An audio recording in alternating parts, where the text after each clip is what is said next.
presentarme. Soy Fernando Solís Cámara y agradezco mucho a Daniel Becker y a este comité de dirección la oportunidad de sumarme junto con Javier Medina a presidir la Comisión de Comunicación y de Enlace Legislativo de nuestra asociación.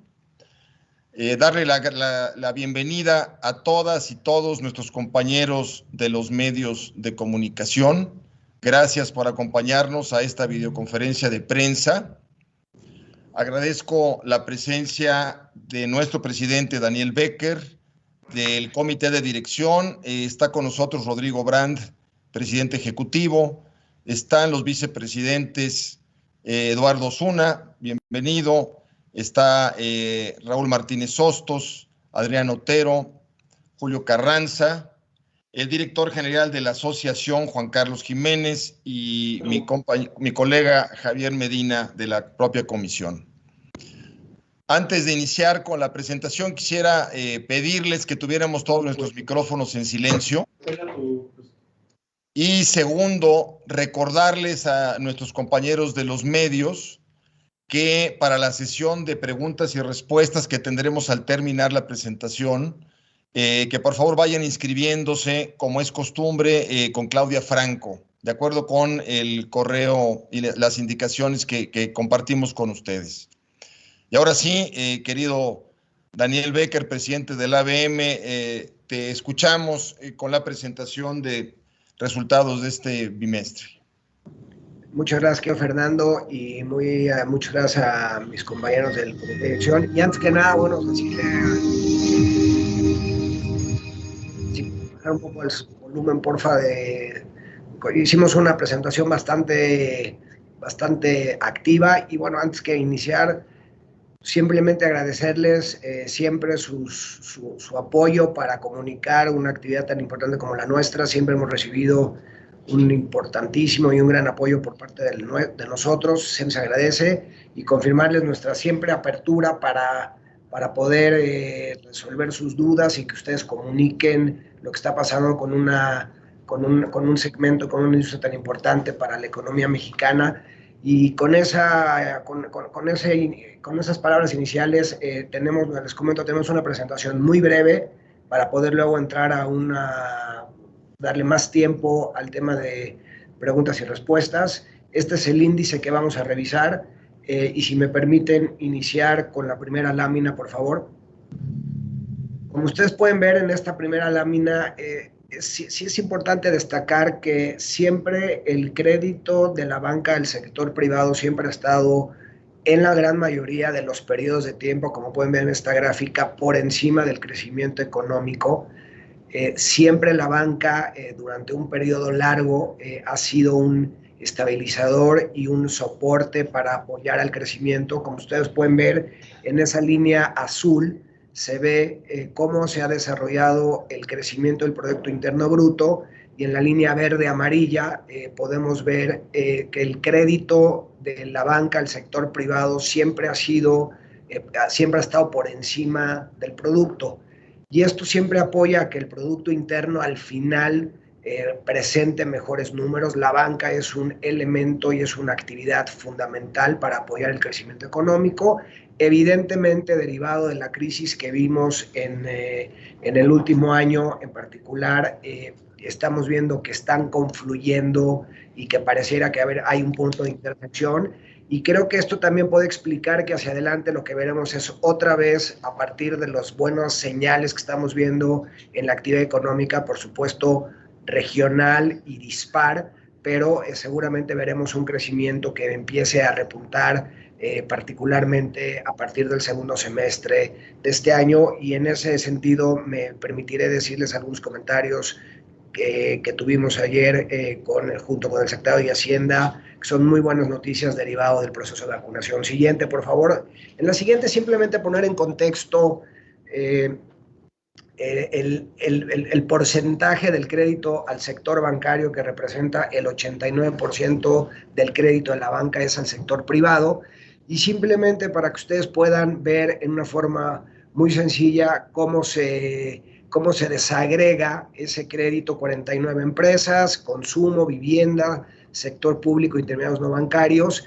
El crédito, y es un dato que sí vale la pena reconocer, pasó para ser periodos comparables de febrero del 2020 al 21 de 5.440 millones a 5.348 millones de pesos. Significa que evidentemente hubo una disminución en la cartera total en términos nominales, pero implica también esto, si lo ven desde otra perspectiva, que hay una cierta fortaleza de las empresas para poder cubrir sus créditos y no generarle un problema al sector bancario. Y en ese sentido, más adelante hablaremos un poco de eso. Simplemente, pues, que ustedes lo vean y lo verán ya más gráficamente. El total fue una disminución de casi el 2% en términos nominales. Las empresas disminuye su demanda de crédito en 3%, consumo prácticamente 9%. Vivienda, y si quieren podemos entrar luego un poco más a detalle a qué puede obedecer este interesante fenómeno. La vivienda creciendo 9%, sector público 8%. Siguiente, por favor. La siguiente lámina solamente podremos ver los datos que acabamos de referir gráficamente, y como ustedes pueden ver, bueno, ya algunas han intersectado el eje de las X y por supuesto una disminución ya en términos negativos. También es importante que ustedes puedan percibir que si bien las gráficas aún muestran una tendencia descendente, ya es una tendencia con una derivada negativa mucho menor, y muy probablemente veremos puntos de inflexión en el muy corto plazo. Y la vivienda, como ya comenté con anterioridad, creciendo de forma importante. Siguiente, por favor. Simplemente comentar de que los créditos hipotecarios, que han sido uno de los factores de crecimiento que ha tenido la banca, tuvieron en términos de nuevos de créditos alrededor de 12% y en términos de monto 26%. Y eso, bueno, sería interesante platicarlo más adelante, pero habla evidentemente de ciertas perspectivas positivas, porque pues son bienes duraderos que la gente tiene y ve, y hay una perspectiva de largo plazo, porque como ustedes saben, estos créditos, la duración completa es de 20 años en el agregado, aunque luego la duración modificada, por supuesto, es mucho menor, pero simplemente creo que esto refleja que hay un nivel de certidumbre a pesar de los datos económicos tan críticos que vimos en el 2020. Siguiente, por favor. El crédito a las empresas, como ustedes bien lo saben, siguió perdiendo impulso. Es del conocimiento del dominio público que cerraron alrededor de 1 millón de empresas pequeñas y medianas, y que esto fue también un reflejo de la inversión bruta, que tuvo prácticamente un decremento de cercano al 13%. Un poco la opinión y lo que estamos viendo al interior de la Asociación de Bancos es que las pymes y mipymes que han logrado alcanzar este nivel después de la crisis y que han podido sobrevivir, la probabilidad de incumplimiento o de que no continúen hacia adelante disminuye de forma muy dramática, derivado que ya pasó lo peor y que, bueno, desafortunadamente sí, ya vimos cerca de 1 millón de empresas cerrar. Siguiente, por favor. Aquí es simplemente un indicador que nos permite ver lo que ha sucedido con la recuperación del crédito al consumo. Ustedes saben que el crédito al consumo en particular es una función del el crecimiento económico, y el crecimiento económico es función del proceso de vacunación. Y en este sentido, me gustaría comentarles que en una reunión larga ayer con el secretario de Hacienda, nos ha comunicado, y él ya lo hará de forma personal, que hay un proyecto muy ambicioso de vacunación, y que no es un proyecto. Ya ayer tuvimos oportunidad de revisar las dosis que se van a aplicar en los próximos meses. Hay datos muy alentadores, quiero decirles, y esto se verá directamente relacionado con el crecimiento de la demanda de crédito. Otro dato que creo que es importante comentar, también a raíz de la conversación de ayer con la Secretaría de Hacienda, es que muy próximamente es probable que se anuncie que las escuelas, tanto privadas como públicas, regresen a los estudiantes de forma presencial. De hecho, ya ustedes vieron que en Campeche ya hay un proyecto, las escuelas se están abriendo, y eso es importante comentarlo, derivado y asociado a que en el momento en que los niños estén en las escuelas, las mujeres retornan a la actividad laboral, y eso evidentemente tiene un impacto en la actividad económica de nuestro país. Siguiente, por favor.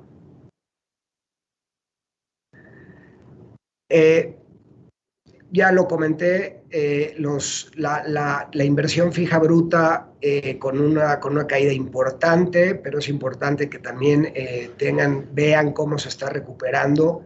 Todavía no intersecta el eje de las X, pero está en un proceso y con una tendencia, como ustedes pueden ver, creciente. Del lado derecho, el consumo privado en el mercado al interior de nuestro país, también de menos 5.7, pero a punto de intersectar también la coordenada de las X, y el indicador oportuno del INEGI también todavía en términos negativos, pero creciendo. Y creo que algo que es muy importante destacar de cara a lo que está pasando hacia adelante es que los puestos de trabajo en el IMSS llegaron a su punto más bajo. Ya estamos viendo un punto de inflexión también, y probablemente hacia adelante veamos que es algo que preocupa mucho y que creo que todos estamos intentando atender desde nuestra trinchera, es el tema laboral, el tema de los puestos de trabajo, y no vemos y no se percibe que pueda haber una tercera ola que nos genere un confinamiento adicional, y entonces, por lo tanto, creo que se puede predecir que hacia adelante lo que veremos es una recuperación del empleo. Hay un dato importante que se va a publicar: se perdieron alrededor de, como ustedes saben, 1 millón de empleos, pero ya hay datos también que se han recuperado ya alrededor de 700,000 empleos. Tendremos que buscar cada vez que los empleos sean empleos permanentes, fijos y cada vez mejor pagados y retribuidos. Y bueno, eso es una responsabilidad de la sociedad en su conjunto. Siguiente, por favor. Otra cosa que sí es importante destacar es las 12 decrementos que ha tenido el Banco Central de cara a la fijación de la tasa de referencia. Y esta tasa ha también apoyado, junto con esfuerzos de la banca, para que los diferentes circuitos de crédito muestren una mejor tasa activa de cara a los clientes. Nos parece que una de las razones por la que hemos visto, entre otras cosas, que los balances de los bancos se han comportado de forma adecuada, tiene que ver evidentemente con un decremento de la tasa de referencia por parte del Banco Central en 2 ocasiones consecutivas, más el decremento que han hecho los bancos por la percepción de riesgo a los productos, que ahorita hablaremos un poco más de ellas, sumado también a que México ha mantenido una inflación con una expectativa anclada en sus expectativas inflacionarias, aunque los últimos datos han sido altos, sobre todo derivado del tema de los energéticos, con un dato de 4.6. Banxico ya informó que las expectativas inflacionarias están ancladas, y en ese orden de ideas creemos que la banca podrá mantener tasas históricamente bajas, que pensamos que eso también explica el buen comportamiento de los deudores de la banca en su conjunto. Siguiente, por favor. En la siguiente lámina podríamos observar, este es un dato que nos parece a mis compañeros y a mí que es muy relevante. En términos del costo de las empresas, han tenido casi 300 puntos base de disminución, por supuesto explicado por la disminución de la tasa de interés del Banco Central, pero también por un esfuerzo de la banca en su conjunto para llegar cada vez a tener tasas mucho más razonables. Y otra vez, eso explica el buen comportamiento de las carteras, a pesar de los criterios especiales que tuvo la Comisión Nacional Bancaria de Valores. Vemos tasas prácticamente del 7% anual para empresas. Vivienda, estamos viendo tasas de 9% a 20 años. Hay un valor de capacidad de crear ahorro y patrimonio en nuestro país, que es invaluable y no hay que perderlo. Consumo, hemos visto también tasas del 27%, a pesar de que, como ustedes saben, la cartera que ha mostrado un mayor deterioro es el consumo, con un índice de morosidad cercano al 5.5%, pero también ven ustedes ahí una disminución en el costo del consumo, así como el costo de tarjeta de crédito, que está en el orden de 25%. Siguiente, por favor. Como ustedes saben, en los programas de reestructura y de criterios especiales se beneficiaron alrededor de 1.4 millones de créditos, y el valor total de la reestructura de los balances de los bancos representó 383,000 millones de pesos, y se benefició a 1.2 millones de clientes. Y ahí sí me gustaría destacar que la banca fue uno de los actores principales para contener la crisis económica, junto con los reguladores, en este caso, en particular con la Comisión Nacional Bancaria de Valores y también con el Banco de México y la Secretaría de Hacienda, y tuvimos estas capacidades de atajar previamente ante una coyuntura de disminución de crecimiento económico, y creo que la banca fue un factor de soporte y de no contagio de la economía del sector real al sector financiero, y creo que en ese sentido se ha hecho un trabajo digno de reconocer de la industria, y hoy estamos viendo estas carteras despertando de forma adecuada y con perspectivas de crecimiento hacia adelante. Siguiente, por favor. Y bueno, básicamente ayer este dato es fresco, salió el agregado del índice de capitalización de la banca, que habla de la solvencia de la banca. Este dato es de ayer. La banca en su conjunto, en el agregado, tiene 18% de índice de capital, lo que habla claramente de una solvencia y una fortaleza de los índices de capital del sector financiero. La morosidad, como ustedes ven, en términos agregados, en el 2.7, un indicador mucho mejor del que vimos en crisis anteriores, y otra vez creo que eso se explica por los factores que acabo de comentar algunas veces. El índice de cobertura de cartera vencida, como ustedes saben, hubo acciones preventivas autoinfligidas por el sector bancario para crear reservas preventivas de cara al escenario tan complicado que se veía el año pasado, y el índice de cobertura de liquidez por encima del 223%, cuando el regulatorio es del 100%. Siguiente, por favor. Y bueno, simplemente para que lo puedan ver ustedes de forma más clara, cuáles son los sectores que han observado mayores índices de morosidad, pero esto se compara muy favorable con las crisis del 94-95, la crisis del 2008 y la crisis que vimos en la pandemia. Esto nos parece que habla de criterios prudenciales mucho más robustos por parte de la banca, derivado de una regulación muy extensa, también por el anclaje de las expectativas inflacionarias, que además en muchos otros eventos la tasa de interés no acaba siendo un elemento que se incrementa y entonces genera insolvencia. Entonces nos parece que la parte macro ha sido un elemento fundamental que soporta el buen comportamiento de las morosidades de los diferentes circuitos de cartera. Siguiente, por favor.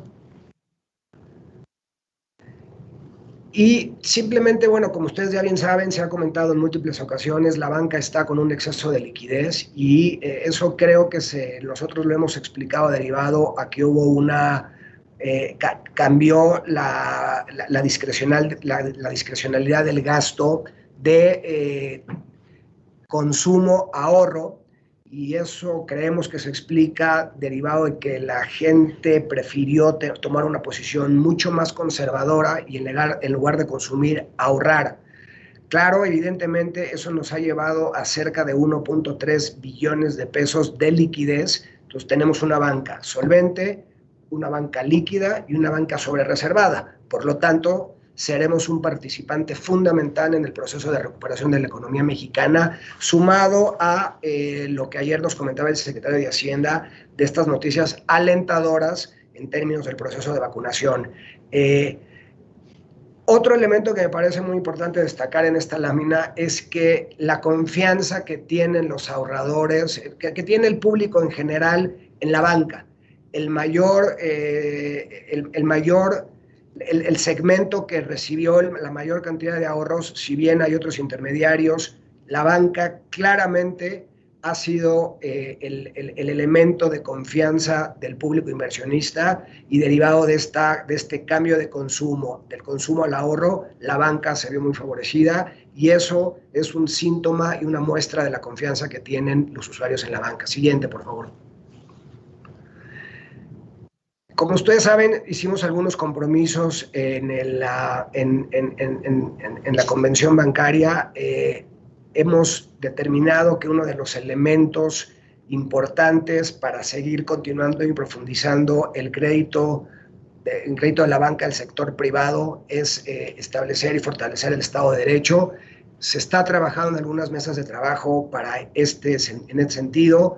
Tanto regulados como reguladores sabemos que hay una correlación positiva entre un mejor Estado de Derecho y la capacidad de otorgar más crédito. El crédito es un elemento fundamental de cara al crecimiento económico, y estamos trabajando activamente para crear los mecanismos y tener un mejor Estado de Derecho que tenga como resultado una mayor dispersión de la banca, del crédito de la banca al sector privado. Siguiente, por favor.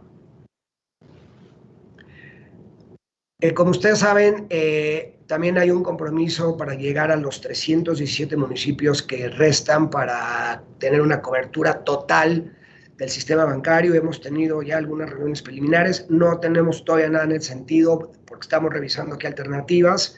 Estamos explorando si a través de medios satelitales. Desafortunadamente hay municipios donde la población es muy pequeña por diferentes razones, y entonces estamos en un proceso de análisis que se ha hecho ya en algunas administraciones anteriores, pero como ustedes saben, también los costos tecnológicos han ido disminuyendo, y por lo tanto sí vemos posible alcanzar el compromiso de tener todos los municipios cubiertos para el final de esta administración de la Asociación de Bancos de México. Siguiente, por favor.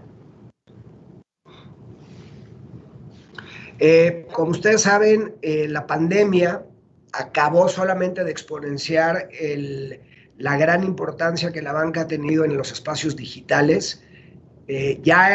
Para la banca no fue un tema que nos sorprendió, simplemente lo aceleró. Y simplemente para que ustedes tengan algunas ideas, en términos de aplicaciones bancarias, hay alrededor de 30 millones de aplicaciones bancarias que los diferentes usuarios bajaron, y además existen 50 millones de contratos ligados a teléfonos celulares. Esto simplemente nos habla de un tema tendencial. Esto se derivó de la crisis, pero estamos convencidos que esto ha llegado para quedarse. Y como ustedes saben, CODI ha sido un esfuerzo del Banco de México, donde participamos la mayoría de los bancos, y es muy probable que hacia adelante también veamos que el tema de CODI tenga un crecimiento acelerado. Siguiente, por favor. Como ustedes saben, estamos promoviendo y estamos trabajando en un código de ética que tenga como objetivo poner al cliente como el centro de la relación de los bancos. Los bancos hacen un esfuerzo enorme por atender a nuestros clientes, y simplemente estamos adoptando mejores prácticas internacionales de forma voluntaria y no coercitiva y no regulatoria, para que los bancos adopten mejores prácticas internacionales con el objetivo de poner al usuario al centro de todas las decisiones que tomemos. Siguiente, por favor. Como ustedes saben también, y será parte de las sugerencias del Código de Ética, firmamos un acuerdo un día antes de la convención para que cada vez participen más mujeres en el sector bancario. Como ustedes saben, en términos de absolutos de la población económicamente activa, alrededor del 65% son hombres, pero en la banca hay un efecto distinto. Como ustedes pueden ver, el 51% son hombres y el 49% son mujeres. Queremos seguir trabajando en ese sentido, y además con un objetivo de que cada vez haya más mujeres en los cuerpos directivos de las organizaciones. Por supuesto, esto no es un mandato, es un tema, es una práctica también de mejores prácticas internacionales. Algunos de mis colegas, varios de mis colegas del comité de dirección ya nos han aportado sus mejores prácticas en algunas latitudes fuera de nuestro país, que incorporaremos, y también será una de las responsabilidades sociales que tengamos hacia adelante. Siguiente, por favor. Y bueno, simplemente corroborarles que ya creo que ya lo comenté, seguiremos trabajando en reducir la brecha de género. Y reducir la brecha de género simplemente, pues, como por razones evidentes, ustedes saben que reducir la brecha de género reduce muchas otras brechas. Y nos parece que este es un elemento que tiene que ver con la agenda social que estará buscando el nuevo comité, el nuevo grupo del comité de dirección del ABM para los siguientes 2 años. Siguiente, por favor.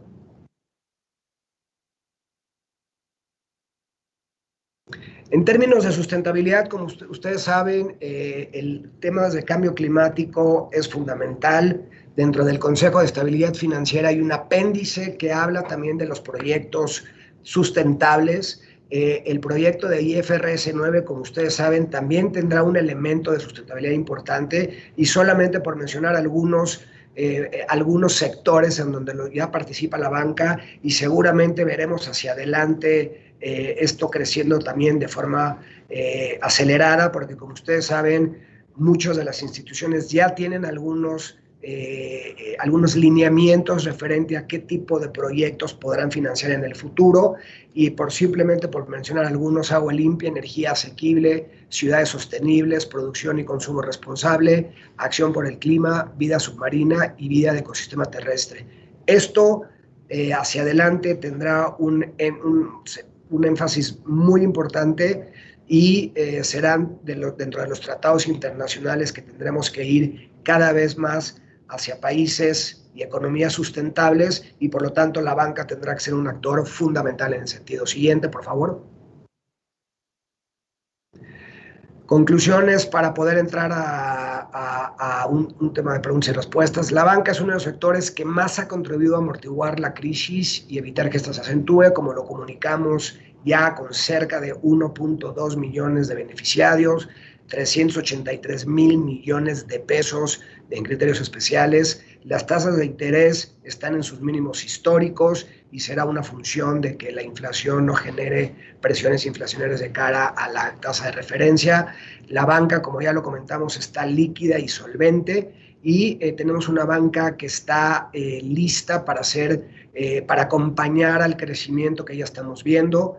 Como ustedes saben, las expectativas de crecimiento van del orden del 3,5% al 6%, y en ese rango la banca será un factor fundamental de apoyo al crecimiento.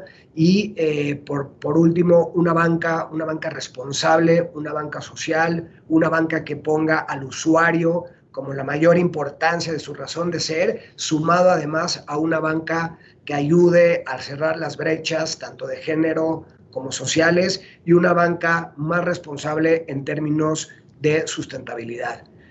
Siguiente, por favor, y creo que con esto hemos concluido esta presentación. Espero que no haya extendido demasiado, creo que fueron 25 minutos, y si les parece bien, abrimos para un servidor y mis compañeros las preguntas y respuestas.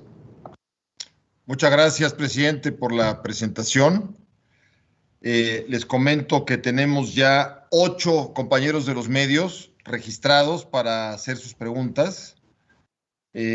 Vamos a arrancar con la primera, y ya, presidente, tú comentas si tú la respondes o si la derivas a alguno de los miembros del comité de dirección. Arrancamos con Janet Leiva de El Financiero. Por favor, Janet. Hola, muy buenos días. Muchas gracias a todos. 2 preguntas muy precisas, Daniel. Se han aprobado diversas iniciativas que, digamos, impactan de una u otra forma pues a la industria financiera, y me gustaría preguntarles en específico respecto a la ley del padrón de datos biométricos de usuarios telefónicos. Si bien los bancos tienen hasta 2 o 3 factores de autentificación para poder ingresar a nuestra banca en línea o banca móvil, si desde la parte técnica, es la parte que me interesa, la parte técnica, sus especialistas les han dicho si esto puede significar un riesgo para nosotros los clientes. Y la segunda pregunta sería, con respecto a la reforma laboral, pues un gran número de bancos tienen contratados a sus empleados bajo esquemas de outsourcing. ¿Qué impacto podrá tener también esto en el sector? Gracias. Lalo, ¿te gustaría participar en la pregunta de biométricos y luego reforma laboral? Y yo, si quieres, hago al final algunos comentarios. Claro que sí, gracias, mi querido Dani. Gracias, Janet, por la pregunta. A ver, yo diría que hay que ver cuál es la ejecución real desde el punto de vista técnico que haga el IFT de lo que salió de iniciativa de los biométricos, y a partir de eso habría que tener un diagnóstico claro del tema técnico. Claramente, hoy la tecnología te permite pues, tener una verdadera custodia de los datos, como está ocurriendo con lo que estamos haciendo en la banca en México en este momento. Entonces yo diría que hay que esperar para esta pregunta en concreto de la parte técnica, pues ver realmente las definiciones que haga el IFT respecto de esta iniciativa que salió. Y del outsourcing, no sé si quieres que comente, Dani, o tú lo vas a contestar, lo que tú me digas. Pero yo nada más hago comentarios finales. Gracias. A ver, la iniciativa de ley del outsourcing acaba ya de ser emitida, de hecho, en estos días, y estamos justo en el detalle de definir claramente qué va a ser especializado y qué no.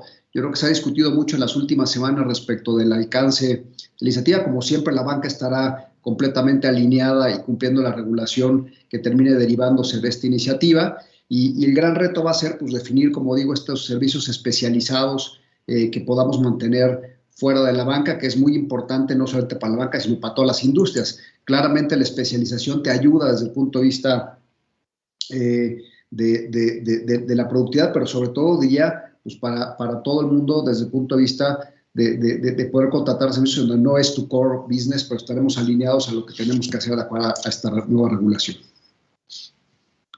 Yo simplemente agregar a lo que dice Lalo, en términos también, Janet, del padrón de biométricos, acaba de salir, estamos todos evaluando el impacto, pero cabría destacar que los bancos ya estamos haciendo el enrolamiento de biométricos al interior, no en términos de celulares, pero sí en términos del enrolamiento de la banca que ya está haciendo. Entonces, hoy yo simplemente comentar que ya estamos el sistema en su conjunto nosotros haciendo enrolamiento biométrico, y que creo que luego ha habido confusión, Janet, tiene que ver con el biométrico y el padrón del IFT y el de la banca. Nosotros seguimos y continuamos con ese proceso, y simplemente agregar a lo que dijo Lalo en términos del outsourcing, salió ayer el detalle definitivo, está en proceso de análisis y creo que requiere un poco más de análisis para ver el impacto, pero nos parece que lo que se mandó original al tema que salió le da a la economía en su conjunto cierta flexibilidad, y cuando quede el análisis completo, Janet, se los haremos saber. Muchas gracias, Daniel. Gracias, Janet, por tu pregunta. Está en la lista Charlín Domínguez de Reforma. Adelante, por favor, con tu pregunta. Buenos días, ¿me pueden escuchar? Muy bien. Gracias. Tengo también dos temas. El primero es preguntarles acerca de ese proyecto de reforma que está en la Secretaría de Hacienda para ampliar la lista de municipios en la que los bancos van a estar autorizados para recibir dólares en efectivo. Si pudieran compartirnos qué impacto va a tener esto para los bancos, y si ya tienen alguna idea preliminar sobre cuáles van a ser los municipios que se integrarán a esta nueva lista por esta ampliación que se hará. No sé cuáles serán como las implicaciones de eso que ustedes hayan ya podido revisar. Y en el segundo tema también es referente al padrón móvil. Quisiera también saber ahí cuál es la posición del gremio en este sentido, y también aclarar si el enrolamiento biométrico que está haciendo el sector es algo totalmente, o sería una base de datos totalmente diferente a lo que se estaría trabajando en el padrón. Ahorita Daniel comentó que ya estaban trabajando en el enrolamiento biométrico, y quisiera saber qué avance tienen ahí.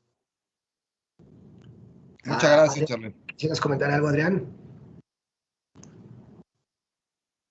Claro que sí, gracias, Dani. A ver, yo te diría, hola, Charlene, ¿cómo estás? Yo te diría que en base a la primera parte, como tú sabes, uno de los objetivos que tenemos los bancos es incrementar la bancarización que tenemos hoy en el país, ¿no? Aproximadamente más o menos tenemos un 37-38% de nivel de bancarización y nuestro objetivo es implementar obviamente la base y el alcance de esto, y por eso esta iniciativa que se está analizando es uno de los temas muy importantes que tenemos en la agenda, con el objeto de tratar de llegar pues, a lo más posible donde pueda la banca y ofrecer el servicio para que realmente los clientes pues, tengan la mejor experiencia posible, ¿no?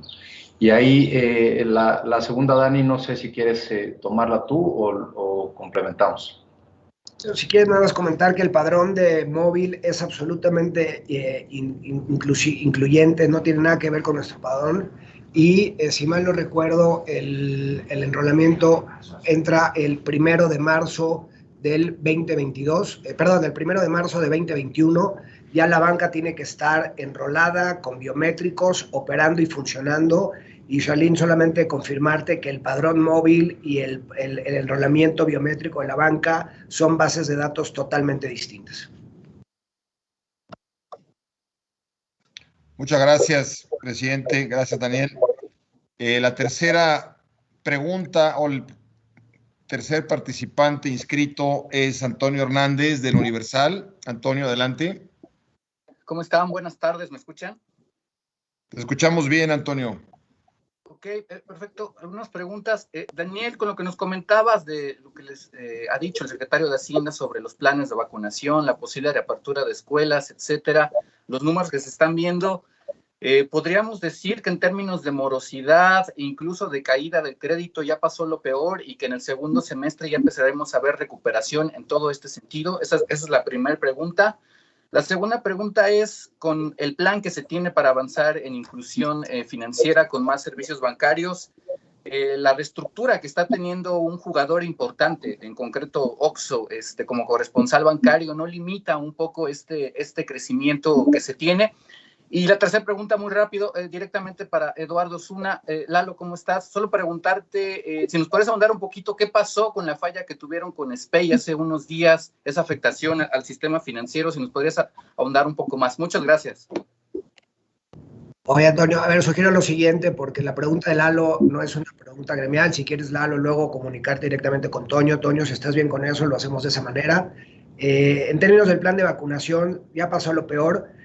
A ver, Toño, sería muy arriesgado nosotros como responsables de parte importante de la creación de valor y apoyo a la economía, decir que no hay riesgos latentes. Sí hay riesgos, evidentemente, en otras latitudes del mundo han habido diferentes escenarios. Lo que sí hoy claramente los indicadores muestran un mejor comportamiento de prácticamente todos los sectores. El sector terciario, que es servicios y turismos, ya también vemos evidentemente un rezago en términos de su recuperación, pero comentábamos ayer con el secretario que en lugares turísticos como pudieran ser los polos más importantes, Los Cabos, Puerto Vallarta y el sureste, ocupaciones del 60-70%. Ahí quizá, Toño, sería importante recalcar que si bien las ocupaciones empiezan a tener una tendencia muy favorable, las tarifas todavía no alcanzan niveles precrisis, pero lo que sí estamos viendo inclusive a través de las facturaciones del negocio adquirente vemos en algunos sectores recuperaciones pre-COVID casi del 80%. La pregunta, Toño, para muy concreto, ¿pasó lo peor y vamos a ver una recuperación? A la luz de la información que tenemos hoy, la respuesta es sí. Ya pasó lo peor, deberíamos de ver crecimientos de 4% y quizá más, y a partir de la información que nos comentó el secretario el día de ayer con el proceso de vacunación y con la apertura de las escuelas, lo que pasa es que la apertura de las escuelas es mucho más poderoso y potente de lo que podemos asumir, derivado y asociado a la importancia de tener otra vez a aquellas mujeres que participan en el mercado laboral. Entonces sí, Toño, salvo que hubiera algún elemento hoy que no estuviéramos visualizando, estamos ya en un claro proceso de recuperación y en consecuencia un proceso de mayor demanda de crédito. Y simplemente remataría con este tema. El tema de índices de morosidad ya ahora sí en sus niveles máximos, y lo que prevemos es que de aquí adelante veremos menores niveles de morosidad. Sí, gracias, Fernando. Muchas gracias. Tenemos inscrito a Julio Gutiérrez de La Jornada. Perdón, Fer, nada más la parte de corresponsales y faltó el tema de OXXO y corresponsales. Sí. Es así, Lalo, si quieres comentar algo al respecto, por favor, para que Toño no se sienta demasiado atendido por Eduardo. Gracias, Dani, gracias, Fernando. A ver, el tema de los corresponsales, desde que salió la ley de corresponsales hace bastantes años, sin duda ha sido un brazo extendido de la banca para llegar a más lugares y para atender a nuestros clientes, y eso seguirá siendo así.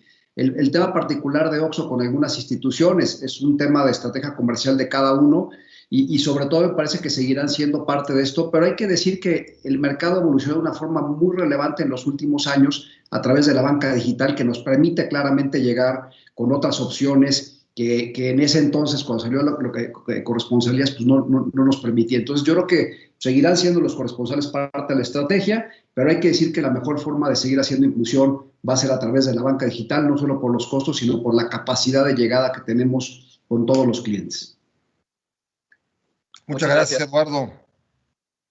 Julio Gutiérrez de La Jornada, te escuchamos tu pregunta. Gracias, buenas tardes, ¿me escuchan bien? Te escuchamos bien, Julio. Muchas gracias, Daniel. La primera pregunta con respecto a este tema que decías de las vacunas y este panorama alentador que pinta para los próximos meses, preguntarte si en este sentido la banca tiene confianza sobre las acciones que ha tomado la administración para el proceso de reactivación económica. Y la segunda pregunta, si bien entendemos que están viendo un mejor panorama para el crédito, el negocio de los bancos es prestar y el crédito lleva prácticamente un año en desaceleración. Entonces, preguntarte qué tanto ya les ha impactado esta desaceleración en el crédito y sobre todo en el tema del consumo, ¿cómo le están viendo para adelante? Si bien entendemos que depende de las vacunas, ¿qué deben hacer ustedes para que el crédito al consumo se reactive más rápido? Gracias. En términos de reactivación económica, sí, la respuesta evidentemente estamos viendo una recuperación económica. Sí estamos convencidos que las acciones del gobierno han sido las adecuadas, derivada de del siguiente razonamiento.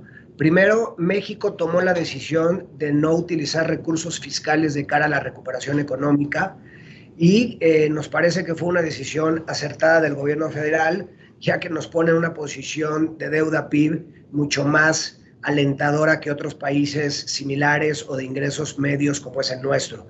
Como ustedes saben, hubo países de ingresos medios que utilizaron sus capacidades fiscales para apoyar a la industria. En el caso de nuestro país no fue así, fue atinado derivado de que la crisis y la pandemia fue mucho más largo de lo esperado. Entonces, eso primero apoya un elemento muy importante que es la certidumbre macroeconómica para el sector bancario, que no esperamos que haya volatilidad en los mercados. Segundo, también apoyando esta idea, es que precisamente el haber creado las condiciones macroeconómicas adecuadas, a pesar de que ha habido un choque de precios derivado particularmente de los energéticos y muy en particular del tema que hubo con el gas, con las heladas que hubo en Texas, también vemos una inflación controlada y con tendencia, con una anclada en las expectativas de todos los actores y analistas, y creemos que en ese sentido el poder tener también tasas que se mantengan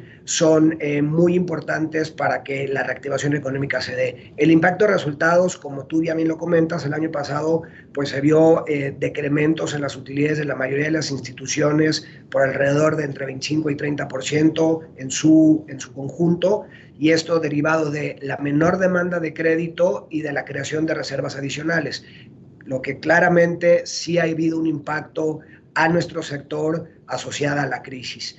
Ahora, hacia adelante, si los comentarios y los factores que comentamos hace unos momentos se dan, lo que estamos empezando a ver son sectores con mayor demanda de crédito, con mayor apetito a tomar riesgos, y creo que prueba de ello ha sido lo que ha pasado con la cartera hipotecaria individual, con ese segmento que vemos todavía crecimientos de 9% y con tasas del 9% a 20 años.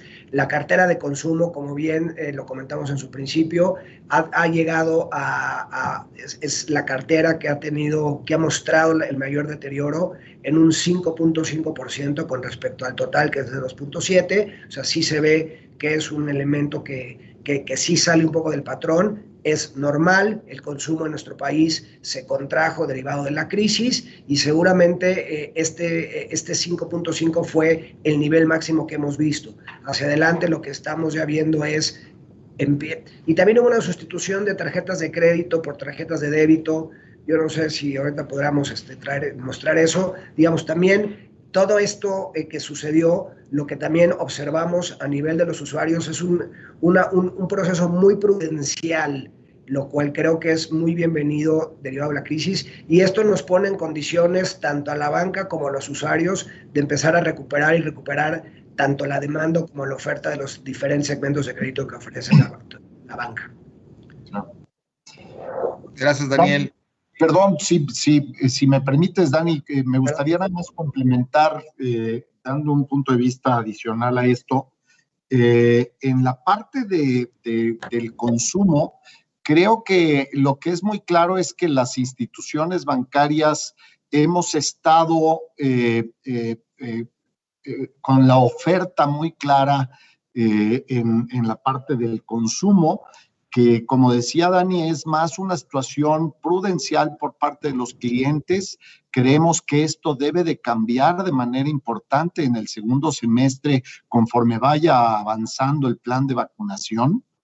Y desde luego que también todas las instituciones que estamos en la parte del sector de consumo, estamos implementando estrategias de promoción que incentiven a los clientes a utilizar el crédito con oportunidades como se están viendo ahora en el mercado, en los distintos paquetes de promoción que ofrecen los bancos.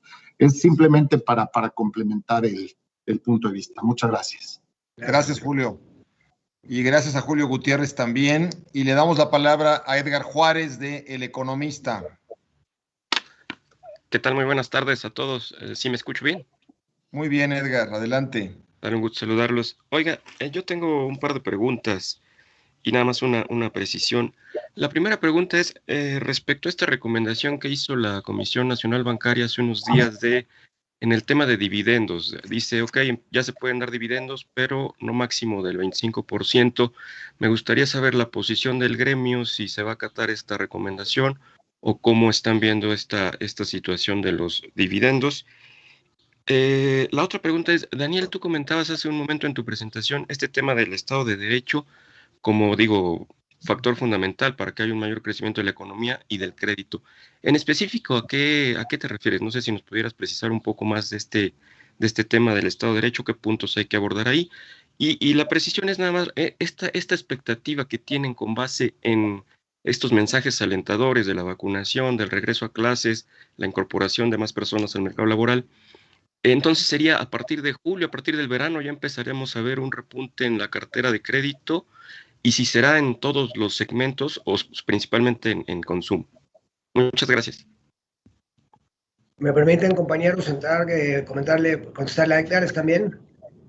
Adelante, Daniel. De la recomendación es una recomendación, Edgar, de pagar dividendos del 25% sobre utilidades del 19 y el 20, donde además esto no genere un índice de capitalización menor al 13%. Esta fue una recomendación que empieza con el Banco Central Europeo y luego fue seguido de algunos otros bancos centrales, y es una recomendación, no es una fijación. Me parece que pasamos de una recomendación de no dividendos basados en un desconocimiento de lo que estaba sucediendo con la crisis.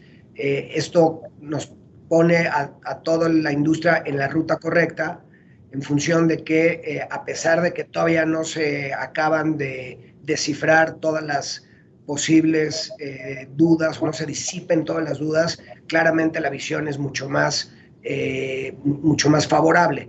Creo que esto, Edgar, esta recomendación que ahora hace la Comisión Nacional Bancaria y los diferentes participantes regulatorios, simplemente hablan de que todos vemos un mejor panorama. Y seguramente conforme las cosas se recuperen, veremos recomendaciones también de otro tipo. La intención es que la banca quede después de este proceso robusta, líquida y solvente para apoyar el crecimiento económico, no solo en México, sino en el mundo, porque, insisto, esta recomendación surge del Banco Central Europeo. Derivado del Estado de Derecho, lo que queremos estamos ya iniciando algunos grupos de trabajo con los diferentes actores para tratar de proponer alternativas de que se mejore el Estado de Derecho y que los contratos mercantiles se puedan ejecutar en tiempo y forma. Como ustedes saben, siempre ha habido ahí grandes oportunidades para mejorar el Estado de Derecho. El tema de la pandemia acabó de exponenciar un poco algunos elementos que tienen que ver con la impartición de justicia y con hacer cumplir los contratos, y estamos trabajando en una mesa de trabajo con los diferentes actores, tanto de la banca como del sector público, para identificar oportunidades y poder hacer acciones de corto plazo. Esto, Edgar, con el único objetivo de asociar o de tener mayor certidumbre y que eso se vea reflejado en mayor crédito de la banca al sector privado, y de esa forma apoyar de forma más acelerada la recuperación del país. En términos de la vacunación, sí, efectivamente nos parece que en el verano es donde empezaremos ya a ver números de vacunación mucho más robustos, mucho más exponenciados, y creo que esto simplemente lo demuestra el que ya un estado de la República, si bien pequeño, pero como todo, ¿no? Las pruebas piloto generalmente suceden en zonas urbanas más pequeñas y de ahí se va calibrando. Me parece que el hecho de que la vacunación tenga las expectativas alentadoras que ha comentado el secretario de Hacienda, sumado a la apertura de escuelas, sí nos dará una mejor visión del crecimiento económico, y la recuperación, Edgar, se dará evidentemente en todos los circuitos. Por supuesto que el sector exportador y todas aquellas cadenas de suministro derivadas al sector de exportación seguirán creciendo, y lo que veremos es que aquellos sectores y regiones que estaban más rezagadas seguramente en el segundo semestre del año empezarán a emparejarse, y si no sucede nada imprevisto, es muy probable que para el segundo semestre, último trimestre de este año, ya estemos prácticamente en todos los circuitos en niveles pre-COVID.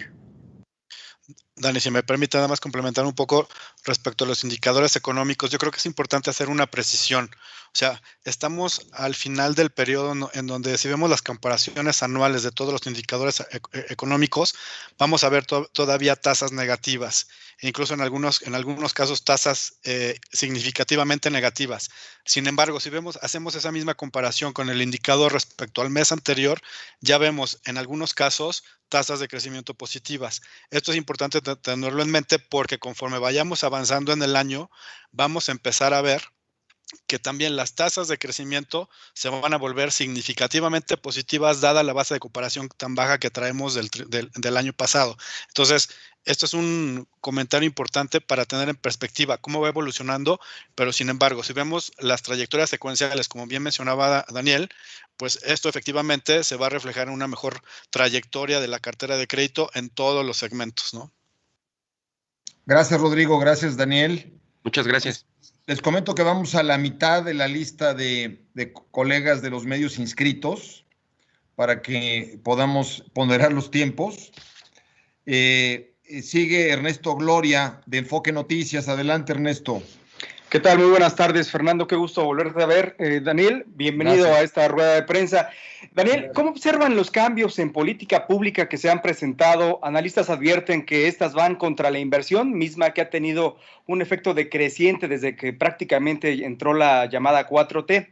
Me refiero a la cancelación de proyectos, algunos de infraestructura, pero otros en términos como la energía eléctrica, ahora el rubro de hidrocarburos, el tema del outsourcing. ¿Qué tanto ustedes consideran que estos factores afecten la recuperación económica de nuestro país? Y en otro tema, ¿qué instrumentos la banca implementará en este esquema de recuperación una vez que, ya como ustedes lo señalan, ha pasado lo peor? Veremos más competitividad entre las instituciones, mejores tasas para los consumidores, mayores efectos para la bancarización de la población. Si nos pudieran compartir algunos de sus planes. Muchas gracias. Muchas gracias, Ernesto, y gracias por la bienvenida. Yo por mi parte, y ahorita le cederé la palabra a mis compañeros. En términos de la inversión, yo no digo creo que lo único que podría yo agregar en ese sentido es que lo único que la banca pide es certidumbre. En la medida en la que haya certidumbre, hay certidumbre, certeza y capacidad de seguir financiando diferentes tipos de proyectos. Me parece que es un poco arriesgado decir que las políticas públicas no han sido las adecuadas, sobre todo derivado de que el tipo de cambio, como ustedes saben, ha estado sumamente robusto, ahorita operando en estos momentos en niveles de 19.88, y el tipo de cambio, si bien no es el único indicador que nos habla de la fortaleza de un país, sí claramente si hubiera una recomposición en términos de los flujos de capital, veríamos un tipo de cambio más presionado, sumado a que el último reporte de reservas de Banxico es un incremento de cercano a $250 millones en el último reporte. Eso es con lo que respecta a la inversión y a lo que la banca esperaría tener, certeza y certidumbre hacia adelante. Y la otra pregunta, Ernesto, ¿cuál fue? Perdón. Dani, si me permites nada más complementar esa parte, que yo creo que lo que es muy importante es muchas veces vemos en México una parte de la película que a veces contrasta hasta cierto punto con la visión del exterior. Y si bien hay muchos retos, y creo que Daniel apuntó muy claro la importancia de la certidumbre y tener las reglas del juego claras entre el sector privado y sector público, creo que ahorita el tono del mercado, y nosotros para muchos de los bancos que también hablamos con inversionistas fuera, sí sentimos que México ha mantenido la prudencia en la parte macroeconómica, como delineó muy bien Daniel, pero también creo que México está posicionado de una manera muy favorable a la recuperación económica en Estados Unidos, los vínculos comerciales que tenemos con el otro país, ya se empiezan a ver los resultados muy positivos en materia de crecimiento económico en el norte del país. Y sin duda, creo que si nos comparamos con otros mercados emergentes, México en el contexto de la crisis se ve con ojos positivos, y eso se ha reflejado en las principales variables financieras, como decía Daniel, tipo de cambio, tasas de interés, y entonces esa creemos nosotros que es una parte que a veces se pierde en México, que consideramos que es fundamental verlo. Tenemos grandes retos todos, sector privado y sector público hacia adelante, para promover esa inversión. Es creo que tarea de todos, no nada más del gobierno, es también tarea de los bancos y las diferentes instituciones financieras de nuestro país y de las empresas, pero creo que también hay que verlo en un contexto internacional que en cierto sentido está viendo México con ojos positivos, obviamente entendiendo que hay algunos aspectos por desarrollar y crecer y sobre todo reforzar en la parte de certidumbre y credibilidad. Muchas gracias, Raúl. Ernesto, ¿algún otro comentario? La otra pregunta era ¿qué instrumentos se prevé implementar la banca en este panorama de recuperación que ya nos señalaban? Les preguntaba si tendremos mejores tasas de interés para los clientes, algún efecto mayor para ampliar la bancarización, etcétera. No sé si me pudieran comentar algo al respecto. Julio, Adrián, ¿quieren comentar algo al respecto? Claro que sí. Gracias, Daniel. Yo creo que, a ver, Ernesto, estamos después de haber vivido este entorno tan complejo. Creo que también acabamos de demostrar que la industria está en una posición muy sólida, muy firme. Vemos los niveles de capitalización, vemos los niveles de liquidez. Vimos como en la explicación que hizo Dani en cuestión de la presentación, cómo actuamos muy rápido en conjunto con el regulador. Y ahora en día estamos muy enfocados a reactivar el crecimiento económico que tenemos en el país y queremos apoyar esta reactivación económica. Y también creo que a toda la industria nos está poniendo un reto desde el punto de vista de generar la mejor experiencia a los clientes, ser mucho más competitivos, tener este alcance, esta bancarización, esta inclusión que estamos trabajando a través de todo lo que es la Asociación de Bancos de México y llegar a mucho más clientes. Y esto te demuestra la competitividad que está teniendo el mercado financiero mexicano con grandes jugadores muy sólidos, con una banca abierta. Entonces yo te diría que la banca estamos muy preparados, creo que nos está poniendo un reto a todos en cuestión de la competitividad y los beneficiarios van a ser nuestros clientes, ¿no? Ese sería mi comentario, Dani. Gracias. Adrián, muchas gracias. Pasamos a la siguiente pregunta de Miguel Ángel Enzástegui del Sol de México. Bienvenido, Miguel Ángel. Gracias, ¿qué tal? Muy buenas tardes a todos. ¿Me escuchan bien? Muy bien, Miguel Ángel. Perfecto, gracias. Señor Becker, menciona usted esa parte de la reapertura de actividades y el regreso a clases para los próximos meses y los crecimientos económicos. En ese sentido, con esta reapertura, hablaban ya también de la inflación, ¿les preocupa que estos repuntes inflacionarios puedan disminuir la capacidad de ahorro o todavía pues el poder adquisitivo de las personas y con ello consecutivamente la demanda de crédito? Y en ese mismo sentido, pues las transferencias sobre SPEI han ido al alza en los últimos meses, pero a un ritmo, un promedio un poquito menor, ¿no? Esto también es parte de la pandemia y más o menos, pues, ¿qué puede hacer la banca para seguir incentivando este tipo de transacciones? Muchísimas gracias. Gracias, Miguel Ángel. En términos de la reapertura de la economía, bueno, como ya lo comentamos, sí creemos que va a haber un repunte en la actividad económica y todos los circuitos de crédito crecerán. Y en términos de SPEI, yo no tengo el último dato de la cantidad de SPEIs que se hayan, sí evidentemente ha habido un incremento, no solo un incremento del SPEI por el tema digital, como ustedes saben, todas las transferencias electrónicas a nuestro país, tanto pesos como dólares, son a través del SPEI o SPID, pero yo no sé si alguien de mis compañeros tenga el dato preciso de lo que ha pasado con el incremento en términos de números de SPEIs en el sistema. Y si no, pues lo conseguimos y se lo mandamos a Miguel Ángel. De acuerdo. Gracias, Fernando. Siguiente. Seguimos con Miguel Ramírez. Miguel Ramírez de Dinero, Negocios y Finanzas. Te escuchamos, Miguel. Gracias, buenas tardes. Bueno, a mí me gustaría saber cómo van sus proyectos para reactivar el crédito. Ya ves que en la toma de protesta de Daniel dijo que iban a ellos a presentar sus propios modelos para reactivar el crédito. ¿Cómo va eso? Y ver también si nos podría dar la cifra de cómo va la sustitución de tarjetas de crédito por débito, lo que mencionó. Muchas gracias. Miguel, no tengo claro el tema de modelos propios para la reactivación de crédito. No sé si puedo ser un poco más específico. No tengo registro de eso. Ya ve que cuando tomó la protesta, el secretario de Hacienda dijo que la banca iba a hacer un... Ya. No, los ponderadores de capital para los dos. Sí, estamos trabajando en ello, Miguel. Estamos revisando a partir de los nuevos ponderadores que quedarán para menor consumo de capital para los diferentes segmentos. O en estos momentos estamos justamente en un análisis para poder determinar si esos ponderadores de capital en cuánto tendrán impacto en la tasa activa para los clientes. Y la otra pregunta... sustitución de tarjeta de débito por crédito.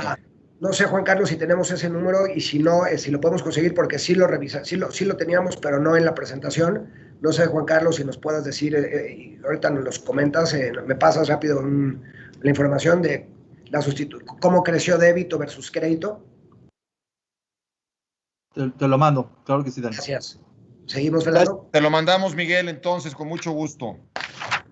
Tenemos también a otro Miguel, a Miguel Moscoso, de El CEO. Adelante, Miguel, por favor. Hola, ¿qué tal? Buenas tardes. Brevemente, porque ya compañeros ya resolvieron igual mis preguntas, pero una, respecto a lo que comentaba al final de su presentación sobre inversiones pues más sustentables y que justo hace unos minutos el subsecretario Gabriel Llorio dijo que han sostenido conversaciones con bancos privados para lograr una mayor apuesta a este tipo de inversiones. ¿Qué nos podría comentar al respecto? ¿Qué han platicado? Gracias. Sí, Miguel, se ha platicado mucho en el Consejo de Estabilidad Financiera. Como les comenté, hay un apéndice que habla del tema de sustentabilidad y lo que estamos haciendo la taxonomía para identificar cuáles son aquellos proyectos que tendrán la definición de sustentabilidad. Hay un gran esfuerzo, no solo en México, sino a nivel mundial, de que la banca tenga una menor huella de carbono. Y ya cuando tengamos la taxonomía, Miguel, que se está trabajando en ella mientras que hablamos, es una iniciativa del Consejo de Estabilidad Financiera. Cuando tengamos ya la taxonomía, encantado de compartirla con ustedes. Y Daniel, si me permites, también por otro lado, y muchos de los bancos de inversión que trabajamos de la mano con grandes emisores mexicanos, hemos jugado ahí un papel muy cercano con tanto emisores gubernamentales como puede ser el gobierno federal, que emitió un bono un bono verde recientemente y lo ha hecho ya en un par de ocasiones, así como FIRA, que ha emitido certificados bursátiles también verdes, y también la banca ha estado trabajando muy de la mano con inversionistas institucionales, las AFORES, para irlos acercando mucho a esta iniciativa que es fundamental, porque no nada más es la oferta, sino también la demanda, y las mismas AFORES tenemos entendido que han creado subgrupos dentro de sus grupos de inversión para estar revisando las oportunidades. Entonces, creemos nosotros que la banca juega un papel muy importante trabajando con emisores y con inversionistas, precisamente también por ese lado que complementa el esfuerzo, digamos, de banca comercial que apuntó Daniel, ¿no?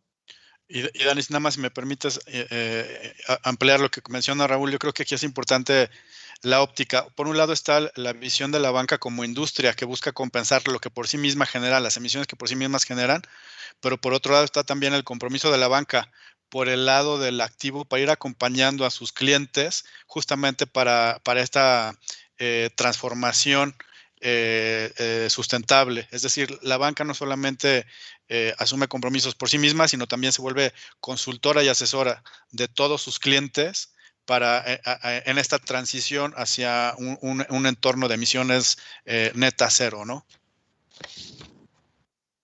Muchas gracias, Daniel, Raúl, Rodrigo. Tenemos dos compañeros de los medios más inscritos. Toca el turno a Carla Ponce de Excelsior. Adelante, Carla. ¿Qué tal? Muy buenas tardes a todos.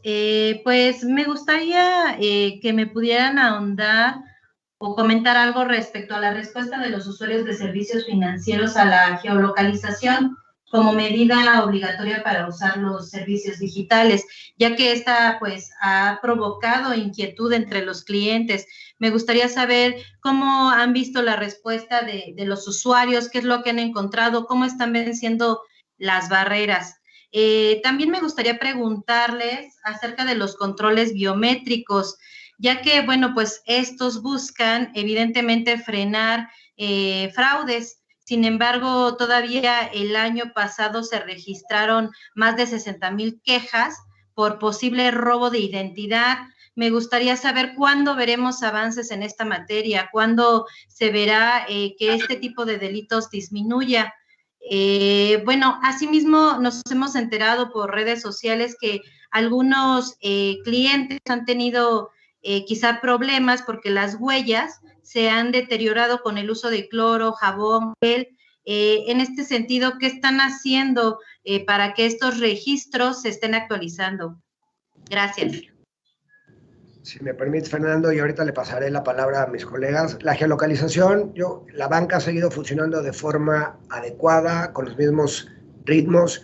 Yo creo que la gente ya asimiló que la geolocalización no tiene la intención de generar registros de ningún tipo, sino simplemente apoyar a los usuarios entendiendo dónde está el dispositivo digital geográficamente para evitar mal uso de los dispositivos digitales y móviles que se han incrementado de forma exponencial. Entonces me parece, Carla, que el tema de la geolocalización es un tema que para nosotros está resuelto, se han aclarado en múltiples ocasiones el tema de geolocalización y es un tema que ya los usuarios lo asimilaron.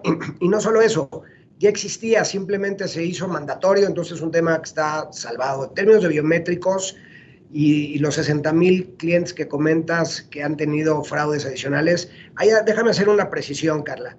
Hay que diferenciar entre el fraude que le hacen a los clientes derivado de phishing, mishing y vishing y cualquier elemento que permita a los clientes que les violen. Y por favor, les pido un favor, si ustedes lo pudieran poner como parte de los encabezados de sus comunicados. La banca no pide datos personales cada vez que ustedes, perdón por el anglicismo, pero no sé si el verbo existe en español, cada vez que ustedes se loguean a un dispositivo digital, la banca no pide datos personales. Si alguna vez, y por favor ayúdenos ustedes como medios de comunicación a comunicar este mensaje importantísimo para la industria y para los millones de usuarios que nos hacen favor de utilizarnos todos los días. Por favor, comuniquen que si tienen dudas ante información de datos personales, se comuniquen inmediatamente a su banco, porque muchas veces, Carla, el problema es que violentan a la gente en términos de desconocimiento y los llevan a través de diferentes páginas de URL hasta hacerles un fraude. Por favor, les suplicaríamos que nos ayuden a comunicar, y además les comento que la Asociación de Bancos de México estamos haciendo un esfuerzo importantísimo para que a través de todos nuestros medios de webs públicas más redes sociales sigamos con la campaña de No Te Dejes Engañar, y les suplicamos por favor que ustedes sean además un canal de comunicación. Y yo no sé si alguno de mis compañeros quiera comentar qué pasa cuando a la gente se le borran las huellas por utilización de cloro o algún otro elemento. Lalo, Julio. Sí, con mucho gusto. Si quieren comento yo. Esto es un tema que en algunos bancos que tenemos muchos años precisamente haciendo reconocimiento biométrico a través de la huella, pues se ha ido presentando, y justamente el tema es que la alternativa del reconocimiento facial y de otros biométricos, como puede ser voz, reconocimiento inclusive el iris, etcétera, está empezando a tener desarrollos importantes en diferentes bancos, y lo vamos a ver hacia el futuro de una manera mucho más clara en toda la originación, apertura de cuentas y demás a través de las apps móviles, en donde esta tecnología ya va incorporada de una manera mucho más clara. Entonces, y hay hoy alternativas muy claras de los bancos para cuando no les funcionan las huellas, poder identificar al cliente de otra manera.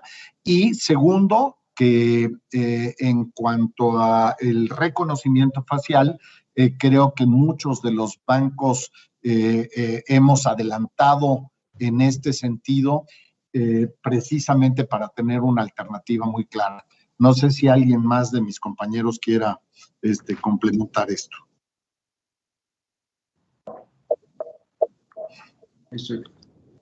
Eduardo. Yo creo que la respuesta es bastante completa. Gracias, señor. Gracias. Perfecto. Gracias, Carla, por tu pregunta. Tenemos un último compañero de los medios inscrito, Víctor Ortiz, de En Concreto, y sería entonces la última pregunta para esta conferencia de prensa. Adelante, Víctor. Buenas tardes, gusto en saludarlos a todos ustedes. Son dos preguntas muy sencillas. Primero, tecnología y digitalización son factores para la inclusión financiera. ¿Hay algún plan de ciberseguridad asociado? Y la segunda, ¿algún enfoque gremial para fomentar el crédito verde? Muchas gracias. Hasta luego. Estimado Víctor, los últimos no serán los primeros. Mucho gusto saludarte. Yo le pedí a alguno de mis compañeros si quieren hablar. Ayer tuvimos una reunión larga donde participó Adrián, Julio y Rodrigo. No sé si quieren comentar algo, cómo estamos subiendo el tema de ciberseguridad. Julio, adelante si quieres. Gracias, sí, con mucho gusto. Es un tema que desde luego que estamos atendiendo todos los bancos de una manera muy responsable, pero además muy intensa, ¿no? Muy intensiva, porque pues hemos visto que hay una variedad también importante en cuanto a ataques hacia los bancos o intentos de ataques hacia los bancos, hacia los clientes y demás. Y lo que venimos haciendo es, número uno, estas campañas de las que habla Dani Becker, son muy importantes, campañas de concientización, por un lado, a los clientes, pero son también campañas de concientización internas en los bancos.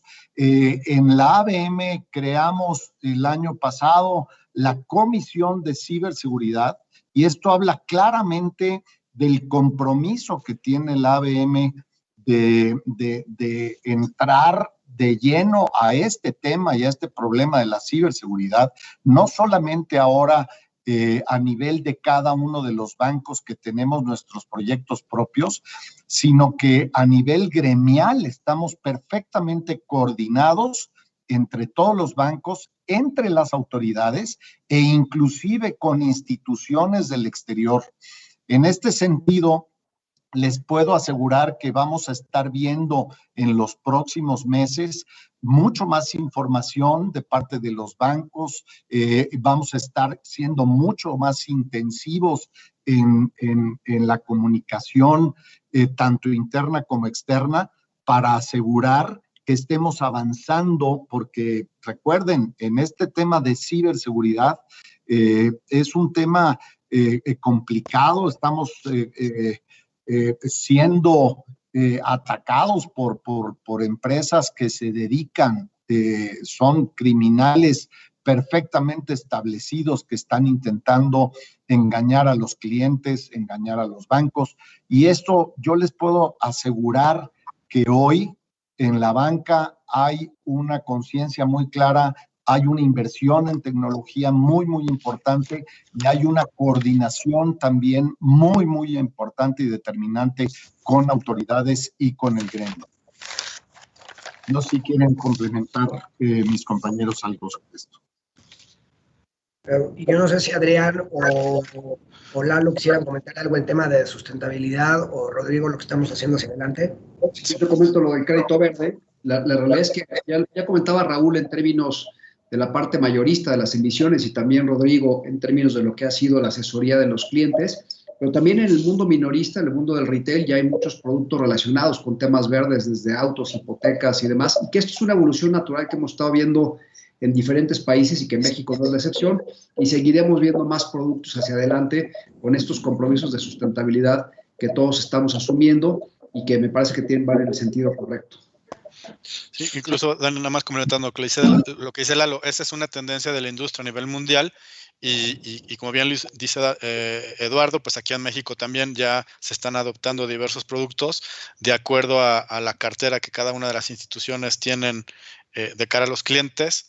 Pero sí, por ejemplo, hay un caso muy particular, el financiamiento a los autos eléctricos, autos híbridos, pues es un mercado que viene creciendo a tasas muy importantes en los últimos años. Existen las hipotecas verdes, el financiamiento a paneles solares por el lado de minorista, ¿no? Pero entonces ahí la gama, sin duda, la evolución mucho más avanzada la vemos por el lado de banca mayorista, como lo mencionaba Raúl, y en distintos frentes, el financiamiento de proyectos de inversión, energías no renovables, etcétera. Pero esta tendencia que vemos en el lado mayorista también se está compartiendo con la banca minorista, y eventualmente el inventario de productos pues, va a crecer en los próximos años, ¿no? Oye, Fernando, y perdón, antes de concluir, si me permiten, como nos gusta hacer en la banca oportunos, eficientes y dinámicos, les comento rápidamente la información. Tarjeta de crédito crece 24% del 2019 al 20. Tarjeta de crédito se reduce perdón, 2%. Las tarjetas de débito subieron de 137 millones a 158 millones de plásticos, mientras que las tarjetas de crédito bajan de 22.2 millones a 27 millones de plásticos. Así es como somos en esta industria, y creo que ya no tenemos deudas informativas. Muchas gracias. Bueno, tenemos la quedamos de enmendarle a Miguel Ángel Ensástegui algo del SPEI y del SPID. Sí. Pero bueno, este dato nos va a quitar mucha chamba para el rato, así que muchísimas gracias. Ahora les mando una muestra de la agilidad de la información pública de respuesta, ¿no, sobre presidente? Con mucho gusto y gracias a todos por su bienvenida tan cálida y simplemente ratificarles que tanto como mis compañeros como yo estamos para servirles y cualquier duda para aclararla, por supuesto, en las reuniones después de los comités de asociados, pero también cuando hay un tema, cualquiera de nosotros estamos a su disposición. Muchas gracias, muy buenas tardes y espero verlos pronto. Cuídense mucho. Gracias, Daniel. Gracias a todos. Muy buen día a todos. Compañeros de los medios. Gracias. Gracias a los compañeros del ABM que armaron la conferencia de prensa también. Y los vemos, los leemos y los escuchamos en las próximas horas. Buenas tardes. Gracias. Buenas tardes.